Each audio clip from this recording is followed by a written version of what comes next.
10 మంది ఎమ్మెల్యేలకి నేను చూపిస్తా ఉన్నా. దానం నాగేందర్ గారు, కడియం శ్రీహరి గారు, గాంధీ గారు, ఇక మారిన 10 ఎమ్మెల్యేలు, వెంకట్రావు గారు, పోచారం శ్రీనివాసరెడ్డి గారు,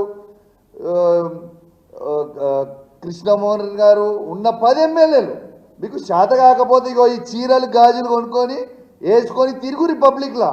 ఇజ్జత్ లేని వాళ్ళు, మీకు ఇజ్జత్ ఉందానే అసలు? మీకు ఇజ్జత్ లేని వాళ్ళు కాబట్టే ఇగో మీ ఇద్దరికి మీరు మొగోలు కాదు కాబట్టే ఇగో చీరలు గాజులు పంపుతా ఉన్నా. నువ్వు చీరలు గాజులు ఆడవాళ్లను కించపరిచే విధంగా పార్టీ మారినటువంటి ఎమ్మెల్యేలకు చూపించినావు కదా, మేము కూడా నీకు ఒకటి చూపించాలనుకుంటున్నాము.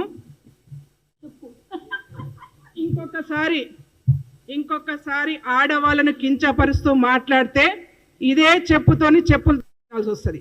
అందుకే మిస్టర్ కౌశిక్ రెడ్డి ఒళ్ళు దగ్గర పెట్టుకొని ఉండు, ఒళ్ళు దగ్గర పెట్టుకొని మాట్లాడు. ఆడవాళ్ళను కించపరిచే విధంగా టీఆర్ఎస్ నాయకులు, బీఆర్ఎస్ నాయకులు పదే మాట్లాడుతున్నారు కాబట్టి ఇవాళ మేము ఈ సిచ్యువేషన్కి వస్తూ ఉన్నాం. కాబట్టి ఇంకొకసారి మాట్లాడొద్దని చెప్పేసి హెచ్చరిక జారీ చేస్తూ ఉన్నాం. మరి గతంలో మీరేం చేసిరా బాబు? దాంతో కదా నా ఉద్యోగం పోయింది. నా ఎంబడి 2 పోలీసు వాళ్ళు ఉందరు. వైఎస్ఆర్పీ వాళ్ళు టీడీపీలో ఉన్న వాళ్ళని తీసుకున్నప్పుడు ఏం చేసిండ్రు? అదేవిధంగా మీరు టీడీపీలో గెలిచినటువంటి వాళ్ళు బీఆర్ఎస్లో తీసుకున్నప్పుడు శ్రీనివాస్ యాదవ్ తీసుకున్నారా లేదా?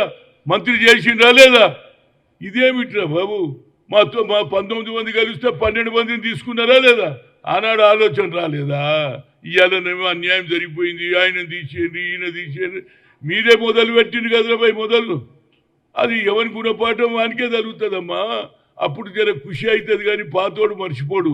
మాకు అన్నీ తెలుసు ఈ సంగతులన్నీ. ఇప్పటికన్నా పార్టీని, గవర్నమెంట్ను తిట్టే బదులు మీరు చేసిన తప్పులు ఏమిటో తెలుసుకోండి. ఎందుకు ఓడగొట్టిండ్రు? మేమేం తప్పు చేసినాము? మేధోపతనం పెట్టుకో.